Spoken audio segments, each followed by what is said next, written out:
ये जो शब्द है चिंडिया, जो अभी थोड़ी देर पहले मैंने आपको दिखाया था, ये शब्द दो देशों के नाम को जोड़कर बनाया गया है और ये है चाइना और इंडिया। इन्हें मिलाकर ये शब्द बना है और इसी शब्द का जिक्र कांग्रेस के नेता जयराम रमेश ने भी किया था।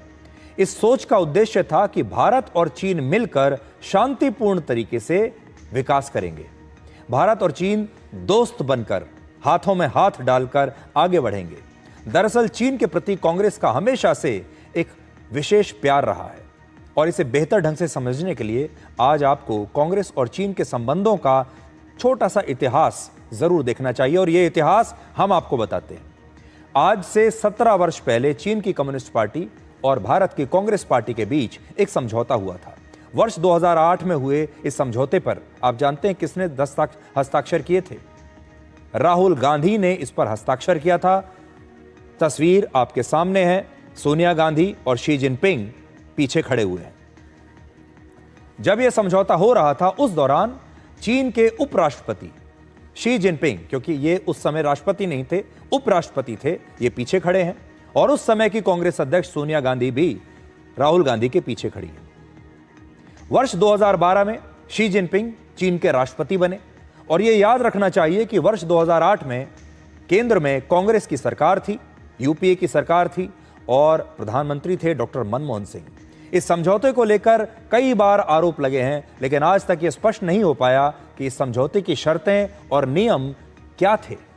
लेकिन आज पूरे देश को कांग्रेस पार्टी से यह बात जरूर पूछनी चाहिए। एक सवाल उनसे भी बनता है, एक सवाल राहुल गांधी से जरूर बनता है कि वो आज इस तस्वीर के पीछे की कहानी पूरे देश के साथ शेयर करें।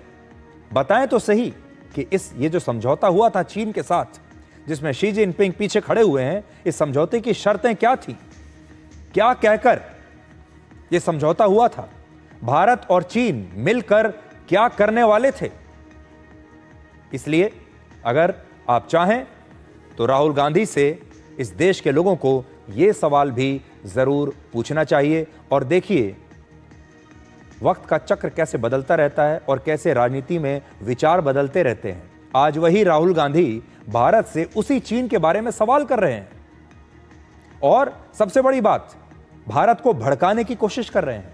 आज उन्होंने प्रधानमंत्री मोदी को लेकर एक बात कही और यह कहा कि अगर उनमें हिम्मत है तो वो ये बोलकर दिखाएं कि अमेरिका के राष्ट्रपति डोनाल्ड ट्रंप झूठ बोल रहे हैं। आपने देखा होगा, पुरानी फिल्मों में भी आपने देखा होगा कि अक्सर दो लोगों के बीच झगड़ा कराने के लिए एक तीसरी पार्टी आती है, एक तीसरा व्यक्ति आता है जो कि अक्सर खलनायक ही होता है और वो दोनों लोगों के रिश्तों को खराब करना चाहता है, वो उन रिश्तों को तोड़ना चाहता है, गलतफहमी करके दो लोगों को एक दूसरे के प्रति उकसाना चाहता है। आज राहुल गांधी बिल्कुल ऐसा लग रहा था जैसे वो भारत सरकार को, प्रधानमंत्री मोदी को उकसाना चाहते हैं कि वो डोनाल्ड ट्रंप के खिलाफ कोई बयान दे दें, भारत और अमेरिका के बीच जो रिश्ते हैं ये खत्म हो जाएं, ये खराब हो जाएं।